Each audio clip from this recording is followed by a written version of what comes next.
Bom dia a todos.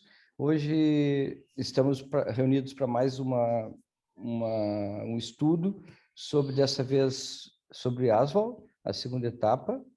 E aqui o Dr. Álvaro Galvão, doutora Nara Medeiros, e o Dr. Álvaro vai apresentar, então, a segunda etapa do ASVAL. Eu deixo, então, ao Álvaro continuidade dessa apresentação. Bom dia a todos. Hoje nós vamos, então, falar um pouco sobre sobre as técnicas microcirúrgicas do ASVAL, né? Então, o ASVAL, que é de varizes seletivas, feito ambulatorialmente com anestesia local, e esse trabalho é sobre o capítulo do Janesini, é a segunda parte do capítulo, que fala sobre a técnica microcirúrgica. Vamos lá, então. Só separar.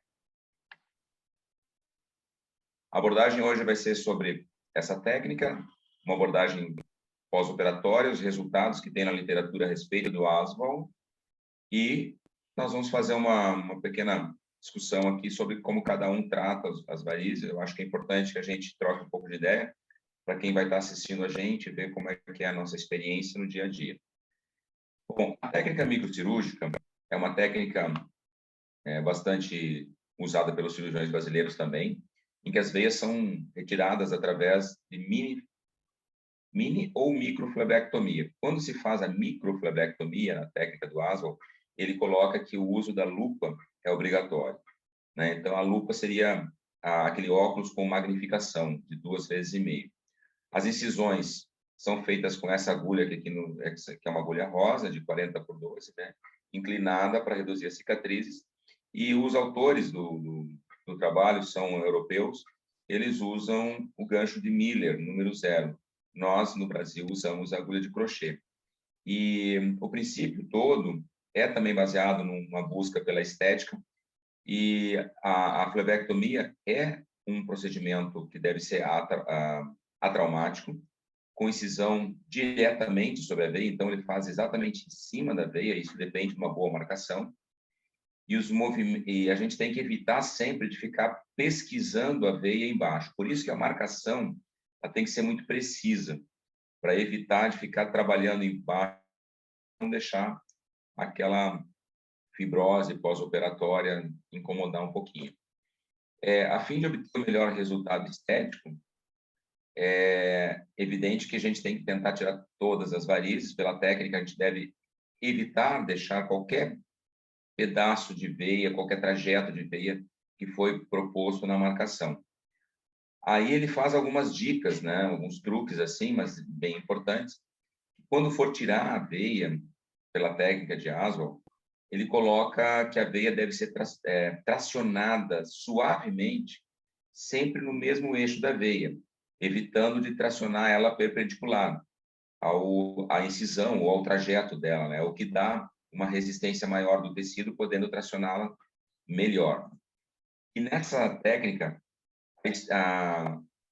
é feito sempre incisões segmentares e tentando trazer de uma incisão para outra sem arrebentar a veia, trazendo ela da incisão A para a incisão B, para a incisão C, e tentando tirar o máximo de veia inteira, para que a gente possa conferir que não ficou nenhum trajeto. E sempre depois ele propõe para a gente colocar a veia em cima e ver, olha, eu tirei toda ela, foi retirada ela por completo. Então, isso é uma espécie de uma conferência que é feita, né?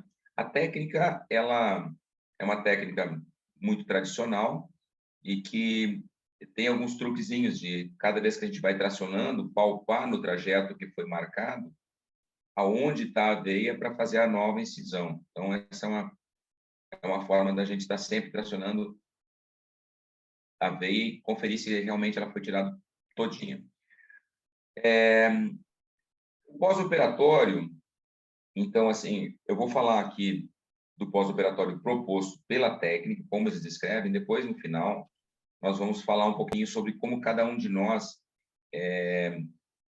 faz essa técnica para poder ter os questionamentos, né? Então, ele não coloca pontos, né? Porque as incisões são pequenas. Ele faz sempre as incisões com agulhas rosas, que é essa 40x12. Após a... Eu até coloquei aqui um desenho de uma mulher em repouso em Trendelenburg, no pós-operatório, né? Ele coloca as tiras Stereo Strip, que é uma tira muito usada na Europa também, para evitar as bolhas.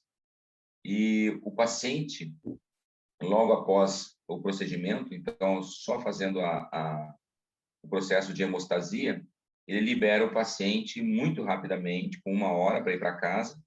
E na experiência dos autores, eles não recomendam o uso da meia. Que o uso das meias não são necessárias nas primeiras 24 horas. Esse comentário que ele faz, porque ele considera que, por ser um procedimento de vasos pequenos. Agora, quando ele fala de mini flebectomia e de microflebectomia, ele coloca veias muito pequenas. Então, em algumas situações, a gente pode ter também algumas veias tributárias um pouco maiores dentro da técnica Asval. Então, assim, há uma tendência de quando se tira uma veia maior, de se formar um hematoma maior, porque a veia mais calibrosa, geralmente, ela tem outras veias menores que drenam para ela. Então, poderá haver um pequeno hematoma, como consequência, uma formação de um processo endurecido no local onde a veia foi retirada e até mesmo aquele escurecimento por pigmentação da presença do hematoma. Mas é uma colocação que os autores fazem aqui de não fazer o uso da meia elástica. Bom, aí eles colocam... Agora nós vamos falar, então, sobre os resultados publicados na literatura. Então, ele faz separações aqui de médio prazo e depois a longo prazo. Os autores relatam que em médio prazo, então vamos colocar aqui, considerar 4 anos, a abolição do refluxo da safena, considerando a escolha exata do paciente que ele vai operar, chega a 66,3%.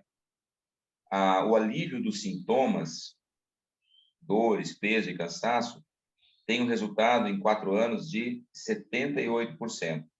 E o não surgimento ou livre de novas varizes que venham apresentar como recorrência, ele considera 88,5% em 4 anos, um bom número, sem sombra de dúvida. Outro autor, que é o Biemans, ele coloca um resultado um pouco diferente. Ele mostra uma frequência menor de abolição do refluxo da safena após a flebectomia em 1 ano. Ele coloca que 50% dos pacientes têm abolição completa do refluxo. 50% também mantém. A abolição dos sintomas, no caso do Biemans aqui, ele coloca de 66%. E aí o próprio autor coloca uma nota. Esse estudo inclui pacientes não selecionados, ou seja, ele não selecionou exatamente os pacientes, não teve aquele cálculo de ser pacientes com refluxo abaixo de 0,8, ou refluxos segmentares da safena, ou um refluxo de 15 centímetros, no máximo, na coxa, né? Então, e o Biemans também descobriu ali dentro dessa pesquisa dele, desse trabalho dele, que após o procedimento Asval, o diâmetro da safena foi significativamente reduzido. Então, aqui eu abro um parêntese para falar sobre essa situação que que reforça a teoria do Asval, que a eliminação do reservatório de varizes distais relação direta com o diâmetro da safena, que na teoria hemodinâmica da técnica Asval, a safena seria, então, dilatada ou com refluxo presente devido a esse segmento distal, em que a doença realmente começaria pelo processo de dilatação distal. Outra situação que ele colocou, o Biemans, é que a classificação CEAP diminui. Então, provavelmente de CEAP 3 para CEAP 2 ou de CEAP 2 para CEAP 1. Porque o 4 já seria a presença da hemosiderose. Dificilmente você vai tirar uma mancha, né? E as pontuações do VCSS, que é uma outra pontuação relacionada a sintomas do paciente, foram melhoradas em todos os pacientes, independente da evolução hemodinâmica. Então, é outra observação que o Bimas coloca. Os autores têm um trabalho aqui feito com 1.010 pacientes, e eles afirmam que nesse artigo, então, entra a seguinte afirmação: flebectomias provavelmente reduz o volume total de refluxo, explicando que a hemodinâmica e a clínica melhoram, mesmo que haja o refluxo persistindo na safena. Ou seja, a técnica e a teoria hemodinâmica deles, que é essa teoria do reservatório hemodinâmico distal, uma vez tratado, sempre vai melhorar sintomas e vai melhorar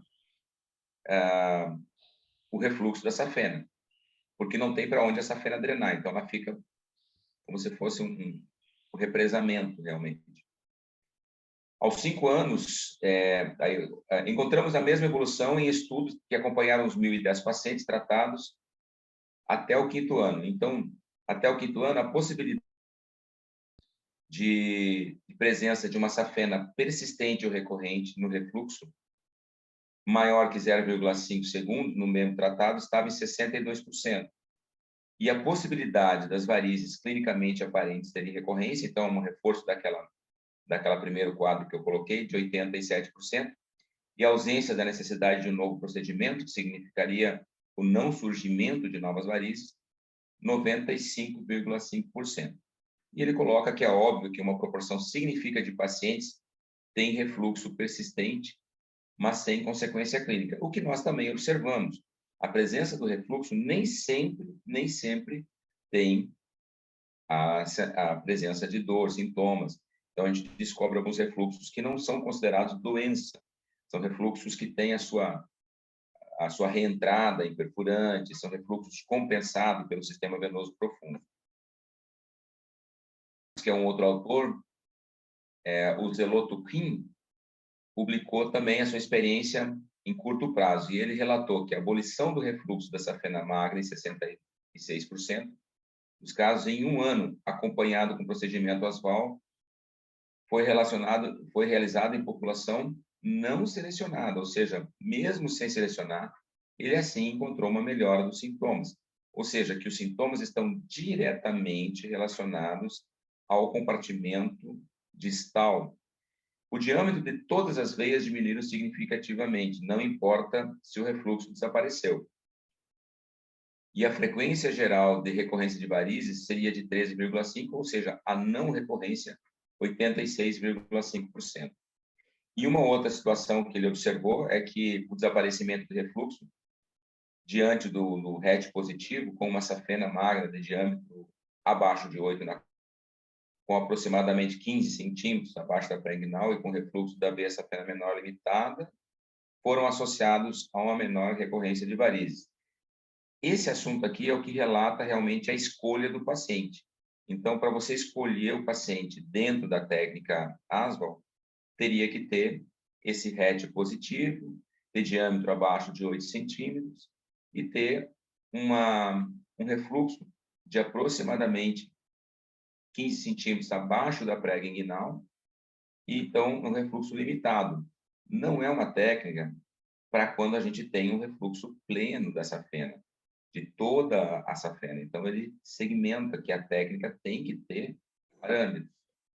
E aí, o Bimas, esse que é um dos autores que também relatam bastante assuntos sobre o ASVAL, ele coloca 2 pontos aqui, que existem 2 fatores para o sucesso da técnica, né? Que é a frequência mais baixa do CA, C13 e C4 no máximo, um VCCS, que é relacionado aos sintomas, com a pontuação mais baixa, e com refluxo limitado menor que 10 centímetros. Então, ele coloca até, não chega tanto quanto o outro autor colocou, de 15 centímetros. Ele coloca que uma boa escolha para fazer o ASVAL é um refluxo pequeno e uma dilatação pequena da safena. E ele também leva em consideração o RET positivo, que é esse refluxo em que você comprime uma colateral e avalia se existe ainda refluxo na safena. Ou seja, confirmando de que o refluxo da safena está relacionado apenas à colateral ou ao compartimento dilatado distal. Essa outra tabela aqui, ele coloca os resultados a longo prazo. Então, os autores levaram em consideração que em 10 anos existem resultados bem importantes. Então, só falando do número a longo prazo, assim, ausência do refluxo safeno em 64% em 10 anos, ausência da recorrência de varizes em quase 70%,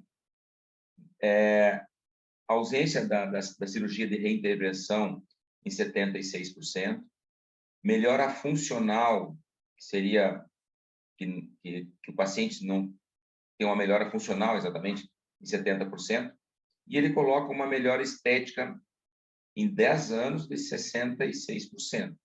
É uma melhora considerável, não deixa de ser interessante. Então, eu acho que o grande boom, a grande busca para a técnica é a escolha do paciente. Então, é isso que nós vamos discutir um pouco mais adiante na discussão clínica aqui. Então, segundo o autor, essa é a conclusão dele, não há mais lugar, olha como é interessante assim, a proposta dele. A gente fica, às vezes, até questionando se realmente essa é uma proposta tão para todos os casos ou é uma proposta só para os casos selecionados. No meu entender, não resta dúvida que é para os casos selecionados.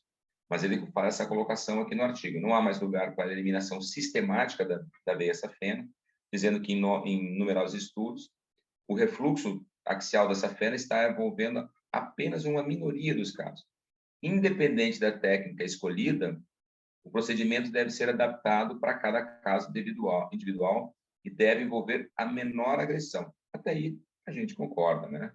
Portanto, parece que a teoria de primeira linha deve sempre considerar evitar a retirada da safena, claro, dependendo do exame do ultrassom e a preocupação estética do paciente. Então, aquilo que o paciente relata que está incomodando ele. Considerar que o tratamento isolado do reservatório distal, que é o que a técnica Asbal propõe no estágio CEAP2, será provavelmente mais apropriado para este caso. E a ablação da safena, usando a cirurgia convencional ou o endolaser, ou a técnica da radiofrequência, e mesmo a ablação química por escleroterapia, só deve ser indicado nos estágios avançados da doença. Então, provavelmente, CEAP4, CEAP5, CEAP6. Em termos de tratamento isolado,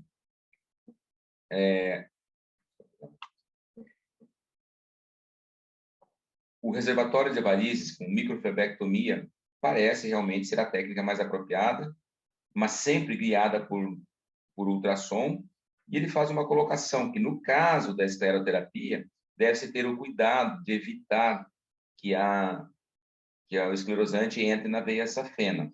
Então, aqui eu até faço uma referência ao nosso colega Marcondes, que não está aqui, mas que ele coloca que a gente não tenha a espuma eco-guiada, porque nós não conseguimos guiar a safena, guiar a espuma quando ela está entrando. A gente apenas monitora ela, porque ela vai definir para onde ela realmente vai. Se o paciente está num decúbito dorsal horizontal, há uma tendência natural dessa quantidade de espuma ir para a safena, né? A não ser que seja uma quantidade muito pequena. Então, depois eu vou deixar para a Nara, que é a nossa espuma master, aí falar um pouquinho sobre essa ecoguiada ou ecovigiada, né? Se a gente tem todo esse poder de guiar a espuma. E aqui eu queria abrir um espaço. Eu fiz uma apologia aqui a todos os colegas que iam estar presentes, Dr. Marcondes, o consultório dele, a Clínica Albernaz, a Nara. Eu só não consegui o telefone da doutora Mariana aqui.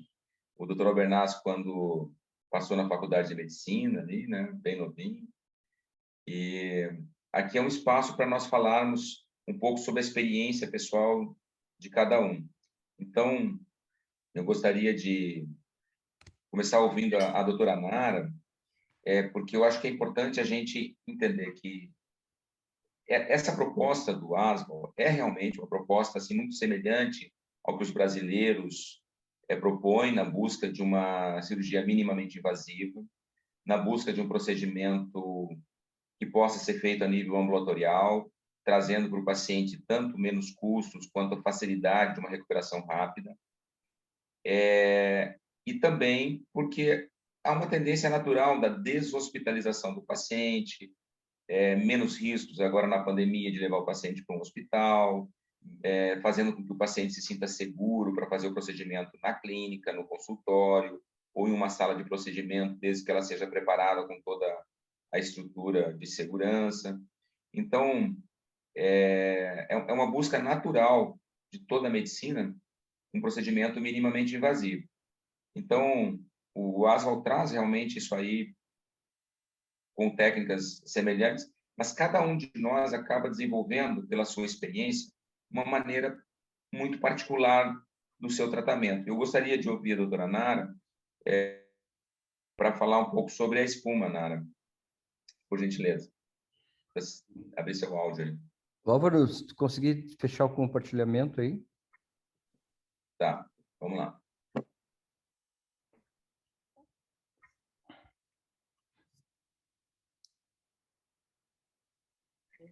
Podemos começar pela doutora Nara, essa discussão do How I Do aí?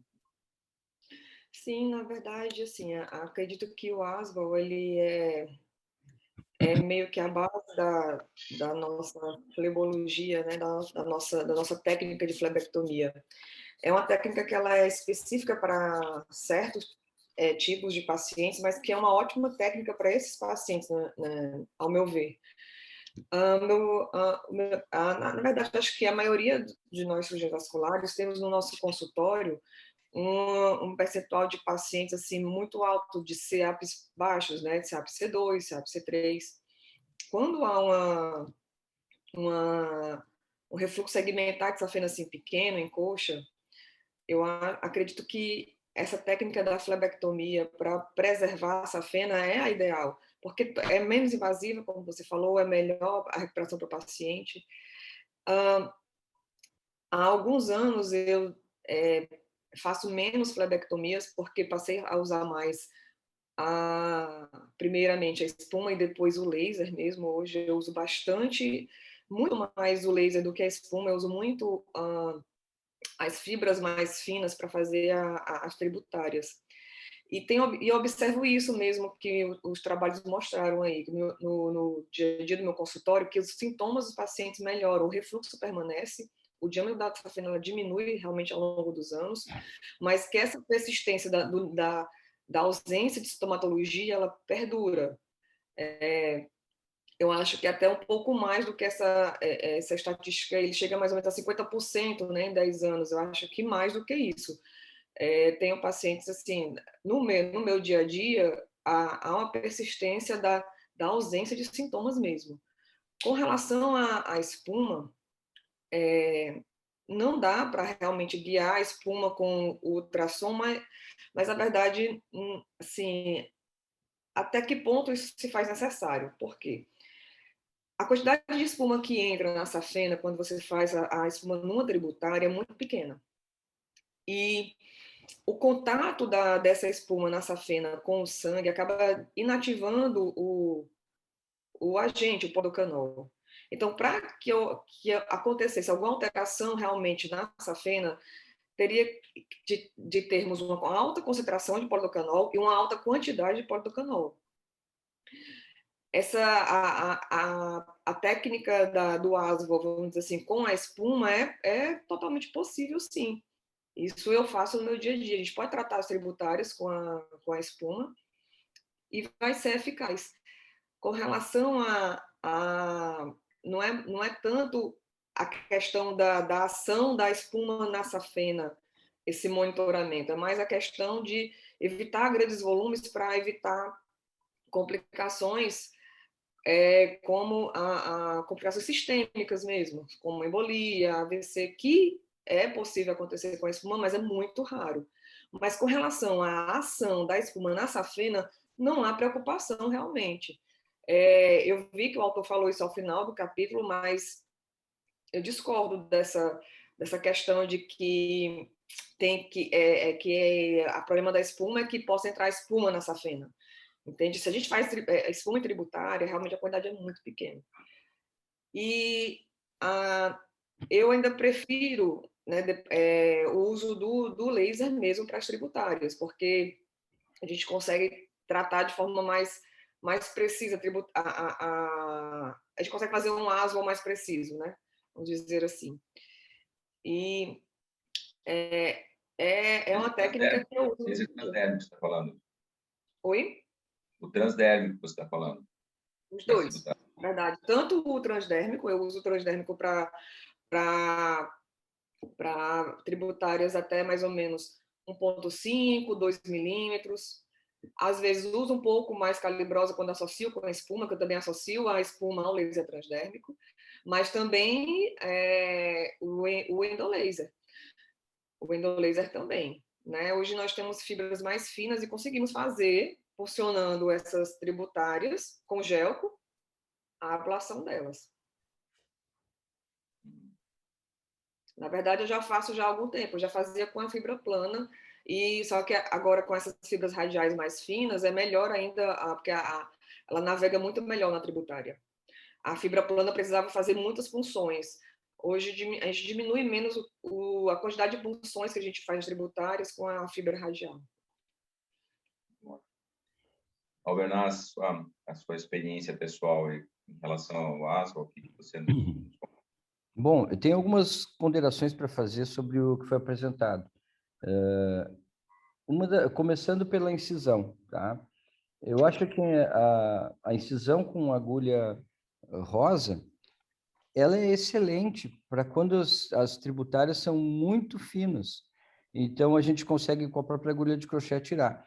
Com tributárias que já passam um pouquinho dos 3, 4 milímetros, 5 milímetros, eu particularmente prefiro fazer incisão com a pontinha de uma lâmina 11, porque comparando de um modo empírico os resultados que eu vejo cutâneos com a incisão controlada que a gente faz, mostra e simplesmente tira, comparando com a incisão, com a punção, onde a gente vai tirar uma veia maior do que aquela punção, quando existe essa punção, existe uma distensão das bordas do tecido. E, pelo que eu vejo, fica muito mais tempo marcado quando se faz quando se força a barra para fazer. Ah, vou fazer uma incisão menor para ficar esteticamente melhor. Às vezes é o contrário. A incisão menor acaba forçando muito, macerando os bordos e ficando marcado por mais tempo. Enquanto que uma veia um pouquinho maior, que a gente veja que não vai passar na agulha rosa, às vezes eu uso agulha branca também, eu não lembro que acho que é 40 por 16. Por 16, eu acho que é. Essa rosa é 40 por 12. Então, a gente usa também a 40 por 16, que é aquela agulha branca, para veias um pouquinho maiores. E se passar, por exemplo, 3, 4, 5 milímetros, a gente usa já incisãozinha, lógico, que é mais fácil, mesmo não precisando de pontos. Né? Uma incisão, vamos supor assim, de 1 milímetro, só que com a pontinha, como o Álvaro falou, colocando ou o dedo como proteção. Uma vez a gente usou até, a gente fazia um bloqueador, a gente cortava a ponta da capa da agulha e colocava na ponta da lâmina e deixava ela bem fininha, só para fazer uma punção, como se fosse aqueles bisturi de oftalmo também, que é uma boa opção de fazer isso. Quanto ao ganchos de Miller, a gente usa ganchos de Miller importados, a gente traz de fora, e mesmo que no Brasil exista o costume de usar agulha de crochê, a gente há muito tempo já aboliu isso. Agora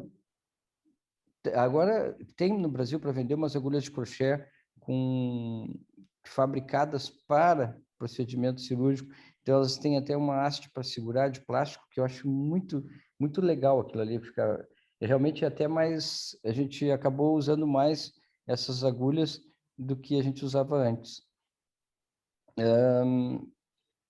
Bom, quanto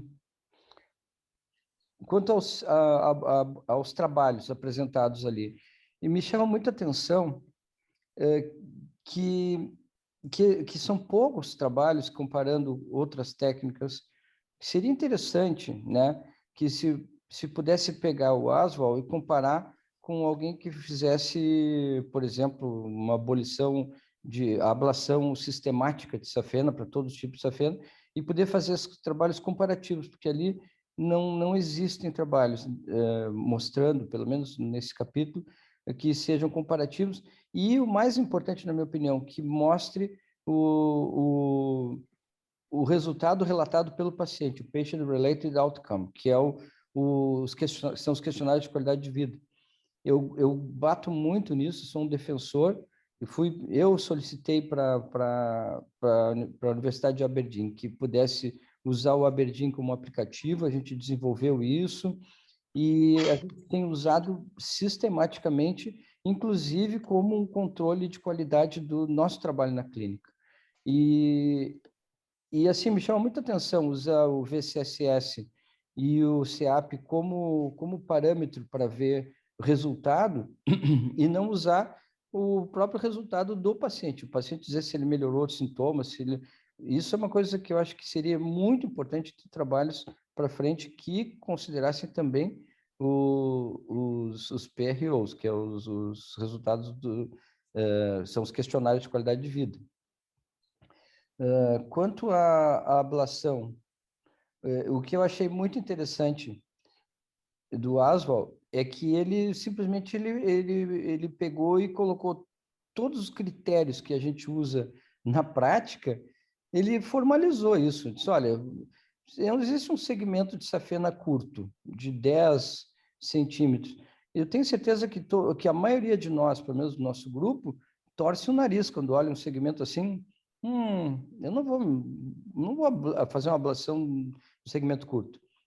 Agora, se tem um segmento curto e desse segmento sai uma tributária que vai para uma região que dá uma manifestação estética importante, eu pelo menos trato essa tributária, né? Se essa fena está naquele segmento tortuosa, está diferente, a gente trata essa fena também.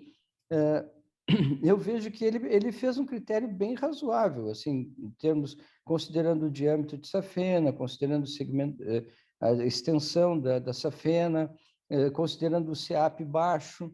É claro que tem exceções, né? Às vezes a gente pode ver uma safena fina, com refluxo persistente, dando muitas colaterais, que às vezes a gente prefere até fazer no caso do que... Mas são raros, são raríssimos. Eu tive agora mesmo uma paciente que veio com queixa, e era uma parva ainda por cima, queixa de dor, uma safena fina, e ela queixosa, e a gente tentou não fazer e tratar colaterais, e ela sempre queixosa, até que a gente conseguiu entrar nessa parva e fazer um pouquinho de espuma nela, que nem de tão difícil acesso, que ela era muito fininha. O paciente voltou na outra semana dizendo, olha, resolveu o meu problema, né? Passou a dor. Então, o ser humano tem dessas coisas. A gente olha e jura que os sintomas não são disso e são. Mas, enfim, acho um critério bem razoável, os critérios que foram usados, que, como a Nara falou, acaba sendo o que a gente faz mesmo na prática. Hoje em dia,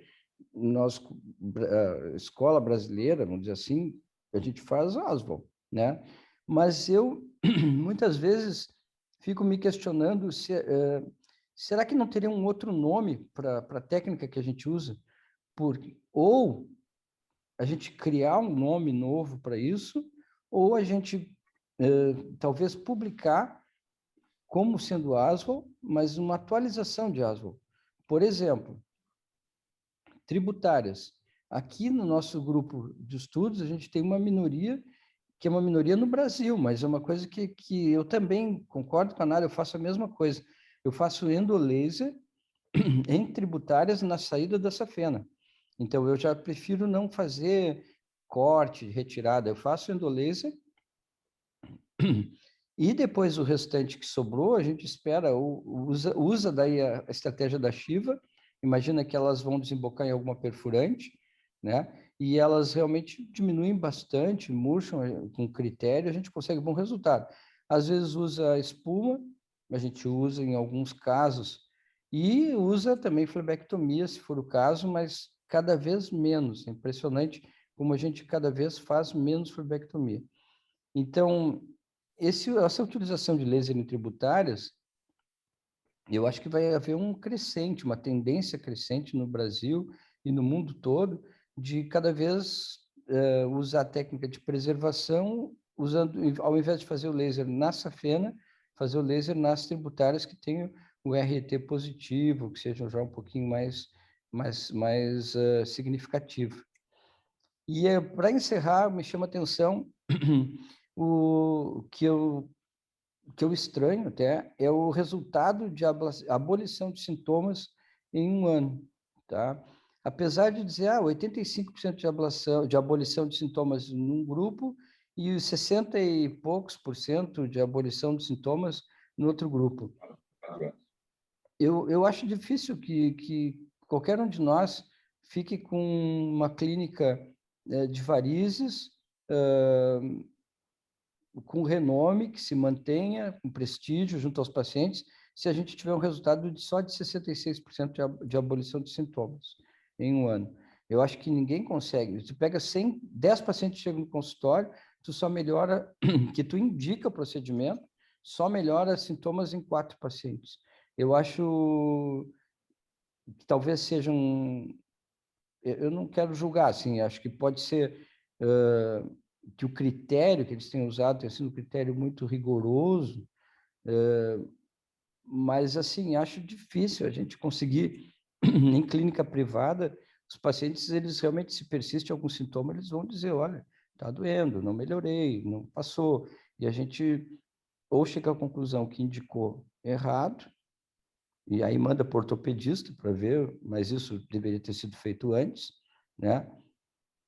Ou eu não consigo imaginar alguma outra coisa, de uma persistência de sintomas que a gente não conseguiu tratar, né?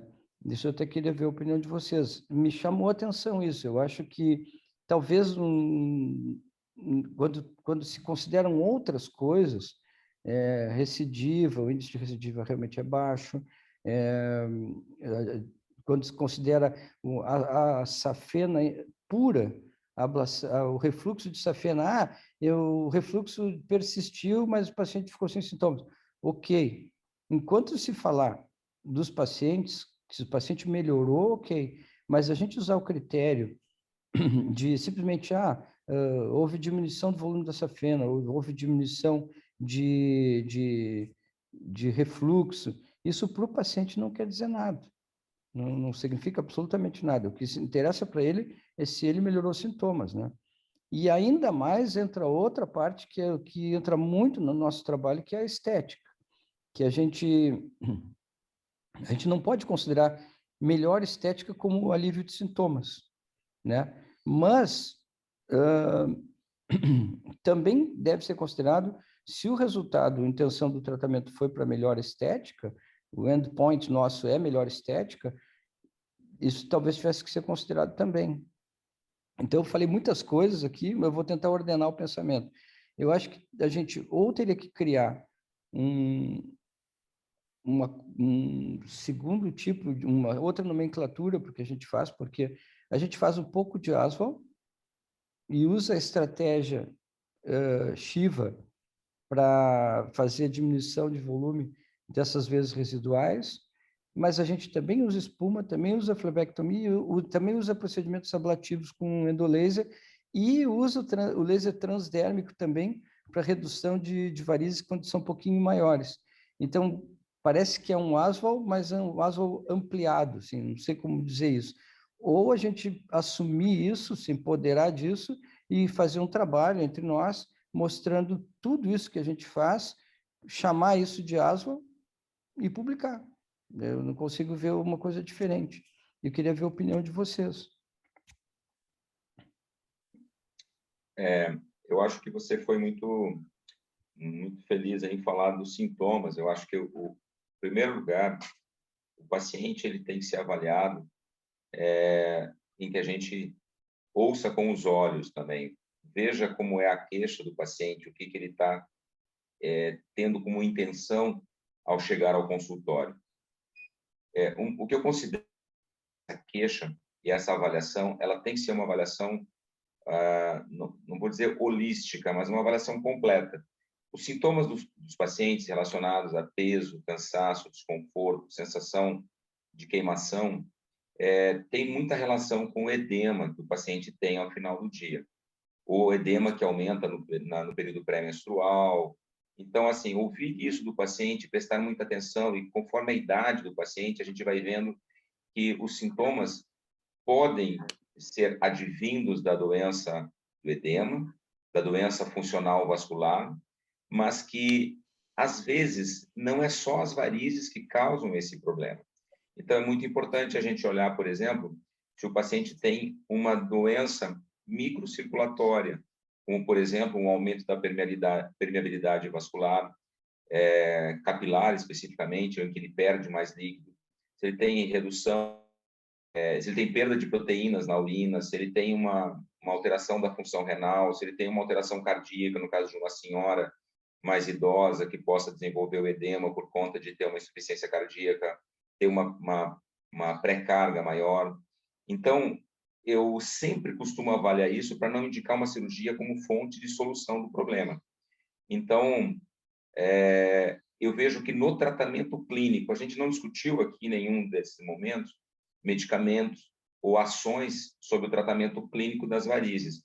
E muitas vezes nós temos que abordar também o tratamento clínico para redução do edema.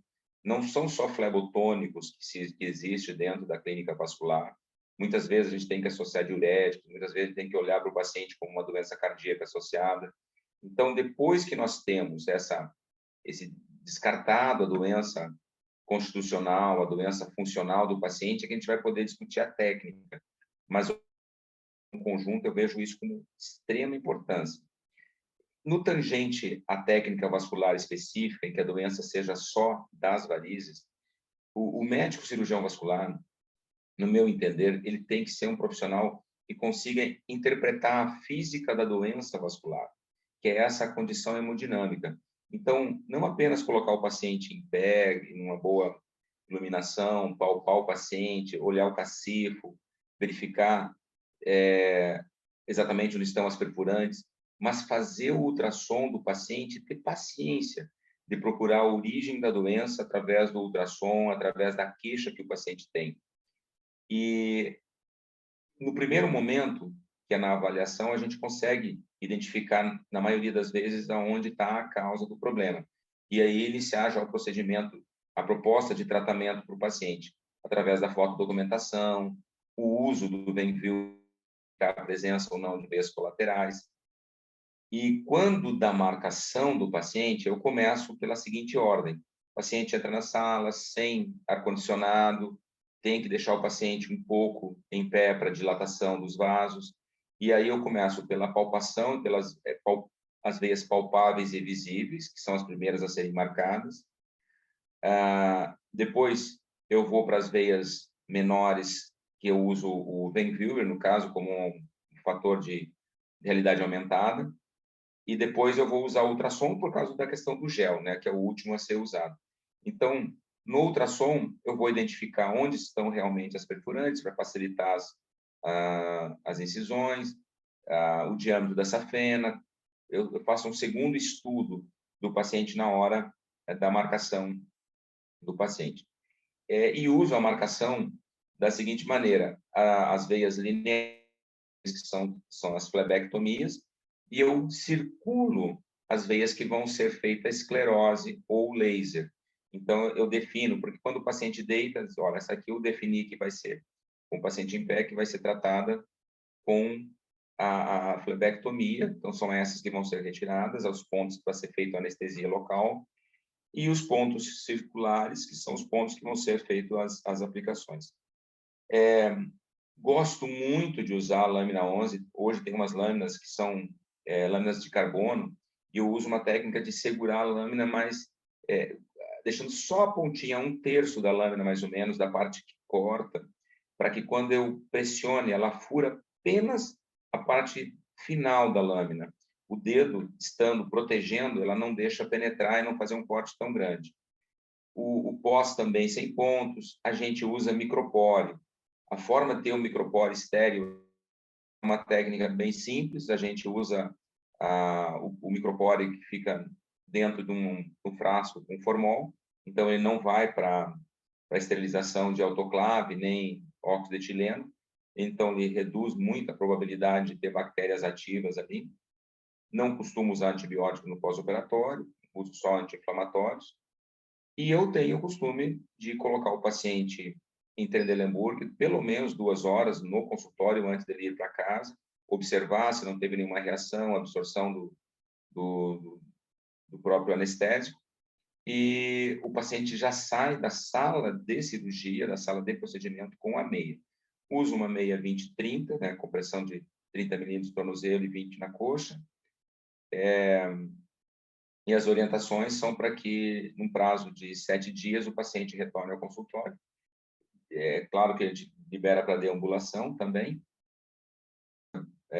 O paciente segue com uma lista de recomendações para que possa seguir, o telefone do médico para as orientações. E, assim, eu me atento muito ao tratamento clínico. Então, essa queixa, como o Luiz Fernando falou, é relativa a 66% de melhora e tem um monte de pacientes ainda com queixa clínica, eu acho que a gente consegue minimizar isso, não para 100%, mas quando a gente define que a dor do paciente está relacionado a outro fator, porque, assim, como é comum dores de origem de compressão ciática, por exemplo, de tendinites, dor na face medial do joelho, que são dores na pata de ganso, pacientes com dor por desgaste articular, pacientes com dor da forma de pisar. Então, uma marcha inadequada leva o paciente a sentir dor, um pé, um joelho, valgo. Então, é muito observar isso. Na nossa região, em especial, os nossos ortopedistas, eles só observam fraturas de ossos. Eles não tratam doenças funcionais. Então, assim, muito comum nós recebemos pacientes que tenham neurocompressões, alterações da marcha, alterações do joelho, alterações de tendinite, alterações musculares, e que vêm com a queixa de dor na perna vascular. Então, acho muito importante que a gente saiba também tratar um pouco esse paciente, porque isso acaba melhorando o nosso resultado clínico. Então, vale a pena a gente ter essa visão assim mais ampla do quadro. E eu acho muito interessante, Luiz Fernando, você fez uma colocação relativa à possibilidade de uma republicação, uma reatualização dessa técnica de cirurgia ambulatorial. Eu acho que até nem usaria, talvez, o nome ASVAL. O ambulatorial em si, hoje, ele é muito rico, porque ele ganhou um espaço dentro da cirurgia vascular, dentro do consultório vascular, primeiro porque a doença venosa, ela é 80% a 85% de todas as doenças vasculares. Então, e cada vez mais nós tiramos o paciente do hospital por N motivos. Então, a gente trazer essa técnica de forma mais clara e definida pontualmente, para que os próprios profissionais, tanto os que estão entrando, ou mesmo os que já existem no mercado, eles possam ter respaldo de que qual paciente escolher para uma cirurgia ambulatorial, né? Como evitar o procedimento no hospital, não dependendo do anestesista, e se sentindo seguro para que esse procedimento seja feito, e para que haja um respaldo técnico, às vezes até mesmo legal, do uso dessa técnica ambulatorial. Tá certo? Então, esse é a minha contribuição pessoal. Assim, eu acho que é uma visão, às vezes até um pouco local, né, do meu tratamento. Mas é isso aí. Então, eu acho que é extremamente interessante essa sua ideia de fazermos um ASVAL brasileiro, né? No caso, é como o Álvaro disse, a cirurgia ambulatorial, a cirurgia minimamente invasiva, né? Que é o que a gente faz no nosso dia a dia. E não só da conduta cirúrgica, mas no pós-cirúrgico também, porque temos condutas de pós-cirúrgico diferentes, né? No trabalho mesmo ele falou que só vai usar meia elástica 24 horas depois, né? E hoje a gente usa meias elásticas ao terminar a cirurgia, né? Temos as meias curativo, né? Exatamente para a cirurgia de varizes. Então, envolveria não só a questão da técnica operatória em si, mas também dos cuidados pós-operatórios, porque como isso também é a questão cultural, como você falou lá no início, Bernardo, assim, a nossa cultura brasileira de que não é só também na busca da melhora de sintomas, mas a melhora estética, né, principalmente. As brasileiras se preocupam muito com essa questão estética do pós-operatório. Eu acho super válida essa sua ideia, assim, é que está faltando é isso, a gente agora escrever sobre a nossa técnica, que na minha opinião, aprimorada, né?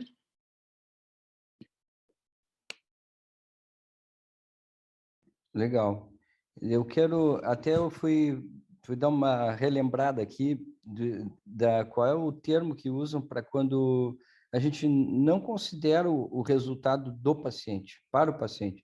É o surrogate, surrogate, acho que é assim que fala, surrogate outcome, que é um resultado, não vamos dizer que seja falso, é um resultado verdadeiro, mas é um resultado que ele se baseia em métricas médicas, tipo assim, quantos pacientes eu consegui abolir refluxo?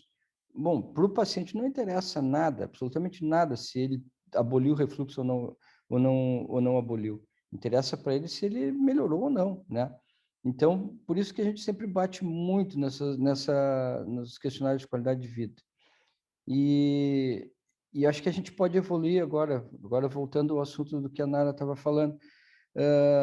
A gente tem que pensar, evoluir esse pensamento, de talvez escrever um método novo, que eu acho que a grande virada futura que vai acontecer é o endolaser de tributárias, né? Isso é uma coisa que já já se faz há algum tempo, não, agora parece que estão querendo sistematizar essa técnica.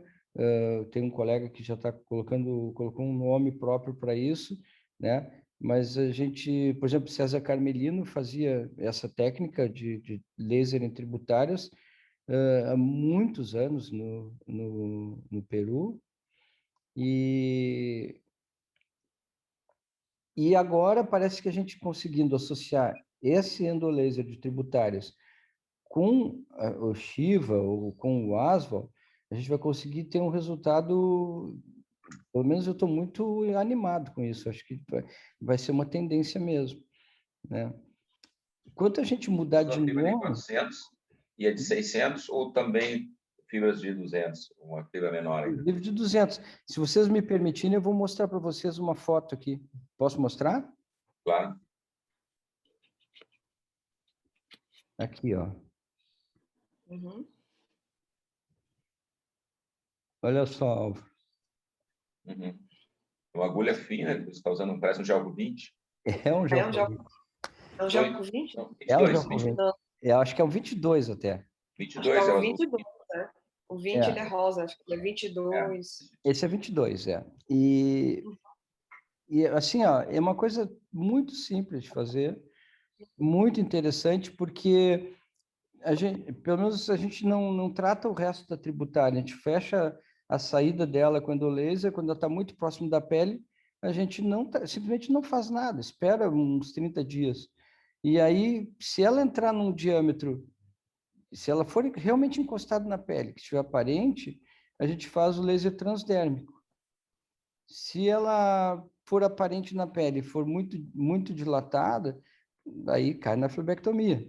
E se ela tiver encostado na pele e ela reduzir de volume, talvez é só o laser transdérmico vai resolver. Então, assim, a gente consegue melhorar bastante os resultados, né?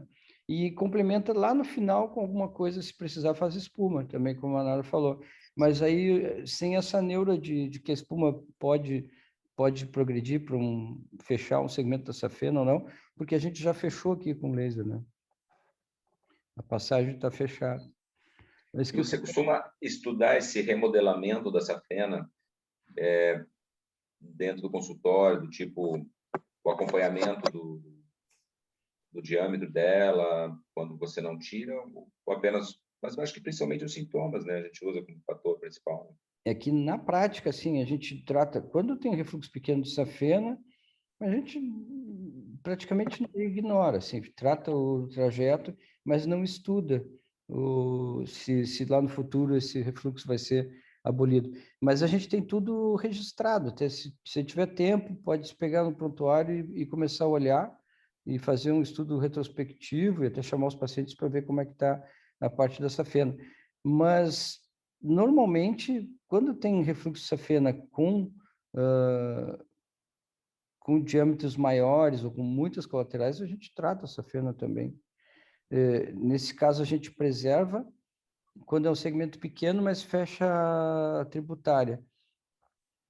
Mas quanto à tua pergunta, a gente não tem esse controle, só se a gente fosse fazer um estudo mesmo, para chamar os pacientes no pós, para fazer uma eco, para ver se houve a abolição de refluxo ou não.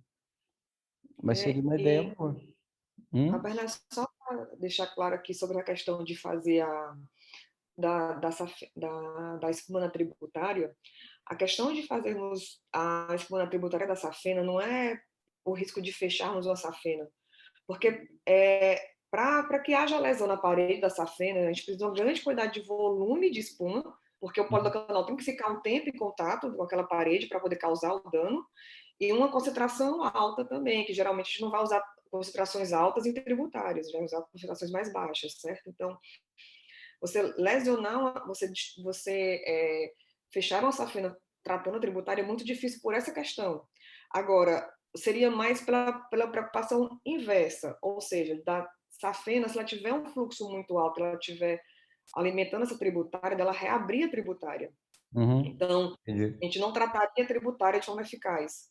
Eu vejo mais nesse ponto de vista, assim, de não fazer da espuma não ser tão ideal para tratar tributárias que vêm de safena, por isso, não pela safena em si, mas pela recidiva da tributária, entende? Porque a concentração de espuma, repito, tem que ser muito alta.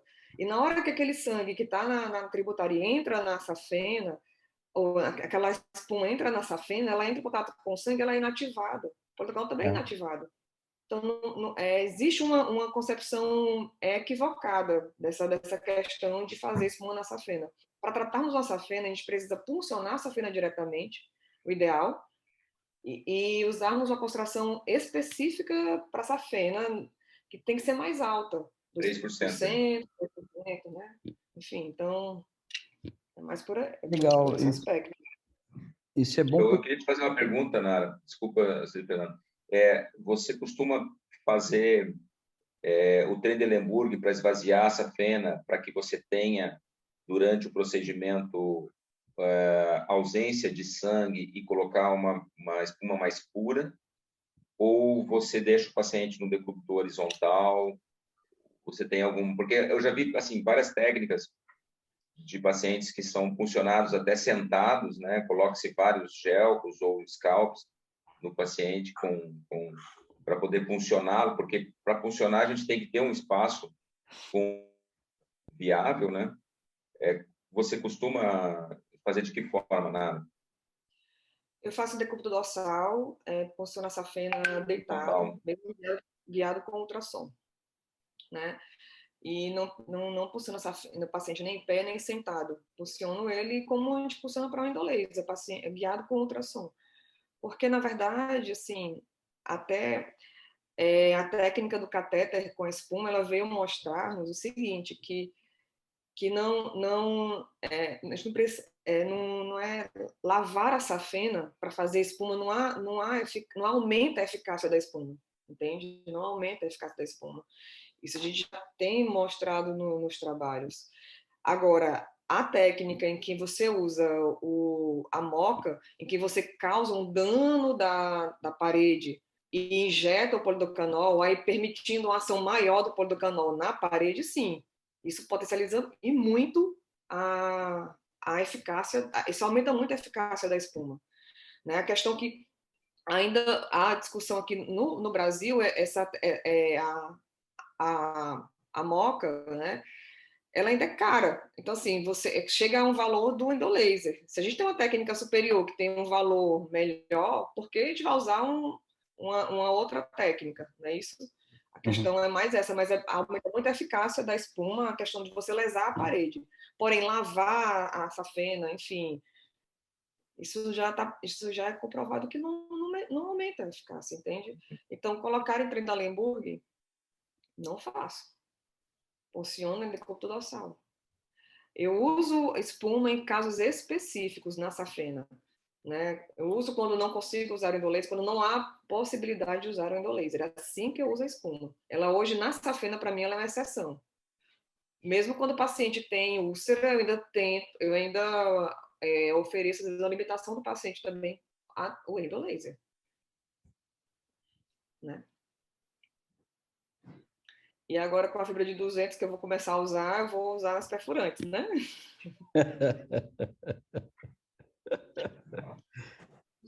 Bom, acho que foi muito produtivo essa nossa reunião de hoje. É impressionante que a gente conseguiu abordar tantas coisas importantes de prática mesmo, e a contribuição de vocês foi sobre a espuma mesmo, que a Nara está falando agora, e antes da experiência do Álvaro. Eu acho que é muito legal isso, a gente poder trocar, né? E aprender uns com os outros, e ao mesmo tempo tentar chegar em uma